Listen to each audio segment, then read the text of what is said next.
Welcome back. In this video, we'll talk about the chatbot project. In this graphic from the Gartner Hype Cycle for AI, notice that chatbots, right here, is at the very top of the hype peak. That means two things. Number one, a lot of companies are putting money into finding out what chatbots can do for them. And number two, a lot of companies may be disappointed that the results won't match the hype. I think this project will be a very good addition to your resume since a lot of companies are exploring chatbots. A chatbot really fits into a larger umbrella of dialogue systems. Dialogue systems are used in many aspects of society, from education to business to healthcare. But throughout all of these different applications and domains, similar things are going on. First of all, you might have some kind of introduction from a computer, maybe just text-based, maybe voice-based, and then the user says something. The computer tries to understand what the user wants, possibly using ASR, automatic speech recognition, if it's not a typed response. Things like information extraction, part-of-speech tagging, and syntax parsing. Then the dialogue engine that's driving the chatbot has to decide what to do and generate a response. And then this repeats over and over until the user has gotten what they needed out of the system. The purpose of a dialogue system is the driving force in the design. Task-oriented dialogue agents, whether audio or text-based, are used by businesses for specific purposes, such as to help a customer retrieve some financial information. You've probably encountered these. Other dialogue systems, the true chatbots, are just more conversational, which could be for entertainment or mental health reasons. In the chapter, I have a lot of links to sample chatbots you can play with to get a feel for how they might work. In the chapter, I also talk about 3 basic approaches to chatbot architecture: a rules-based approach, an information retrieval-based approach that uses a corpus, and machine learning-based approaches.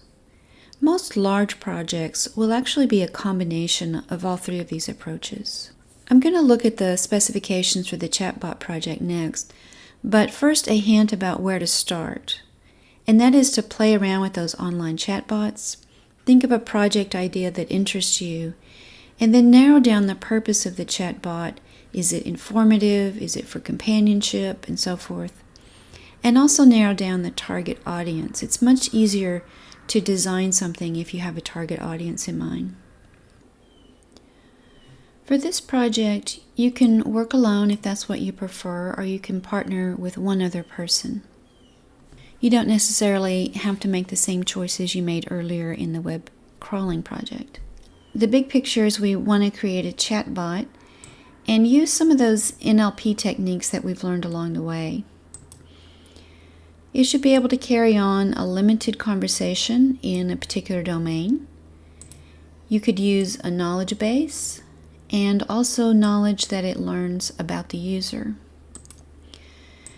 There are 3 parts for an overall 250 points. 100 points for creating the chatbot, 50 points for a report that you'll make with some evaluation of your chatbot, and then 100 points for peer reviews. So let's look at those parts one at a time. Part 1 is building the chatbot, and I have several links here to help you decide how you want to do this. There are a few ways. I talk about this in the chapter, but it's also good to look at it.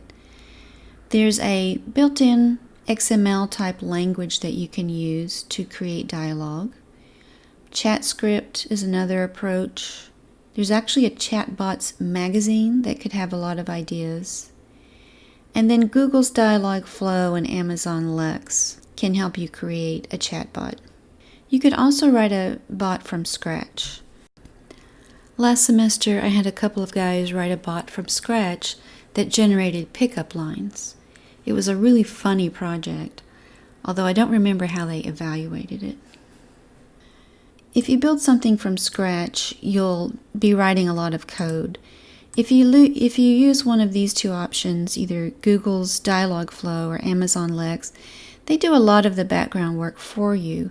So in order to get a good amount of points, you'll want to make sure that you also write and include your code in that system, kind of on the back end, to use some techniques we've learned from class.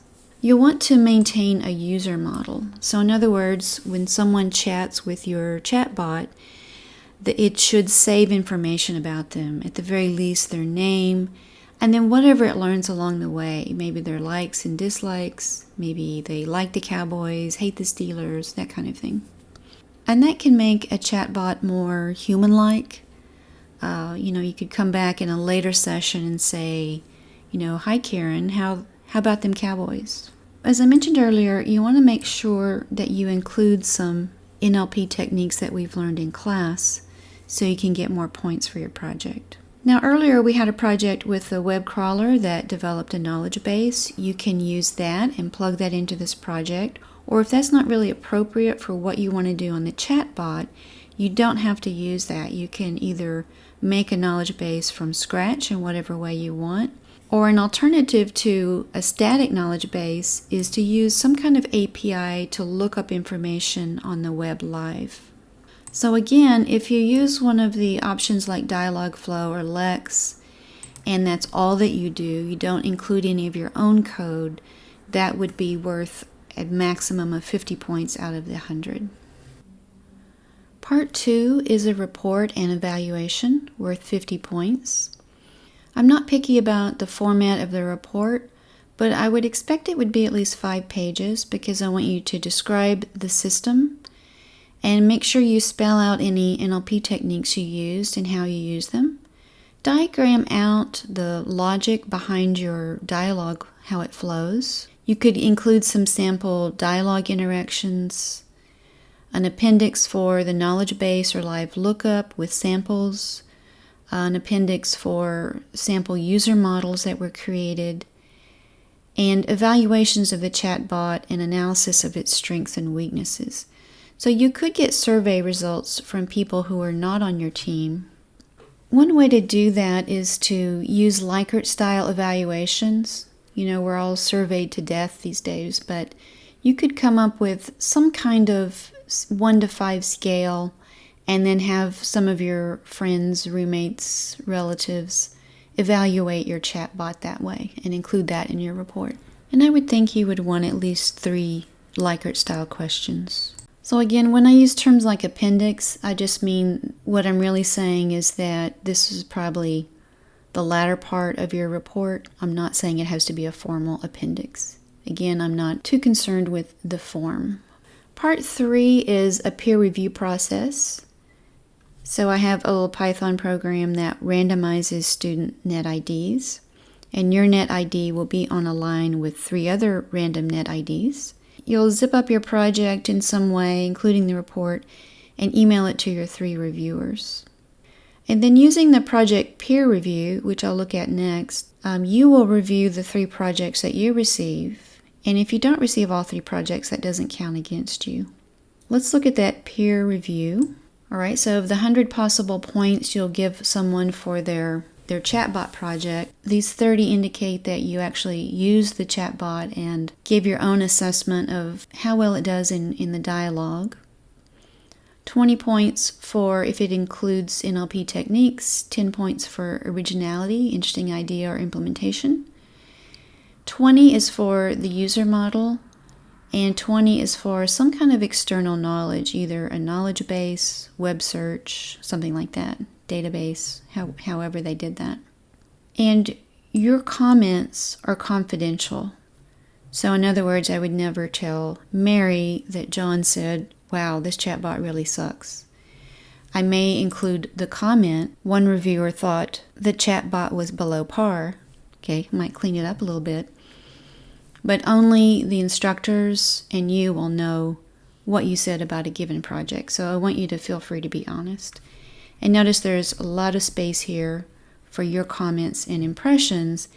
And this is how you're graded for that 100 points that you get graded on how well you did the peer reviews. All right, so zip together that form the 3 reviews and upload it to e-learning. So how is your grade determined? What I do for these kind of projects is I make a big spreadsheet and I average the 3 peer reviews, and that's basically a baseline. And surprisingly, this works really well. The first time I did this a couple years ago for a project, I was a little skeptical that it would work, but it worked very well. In fact, I've done experiments where I don't even look at the reviews, I just give my own grade, and there's a really high correlation with the grade I would have given and the average of the 3 reviews. So some people will grade very strictly and some people are too lenient. It really does average out. In the final analysis, I reserve the right to either give a higher or lower grade than the review average, to account for the fact that some people may be too harsh is how that typically works out. So this project has a lot of parts, and you definitely can work alone. I think the project will be a lot more fun if you find another person in class to work with, though. So good luck with that, and I hope you enjoy it.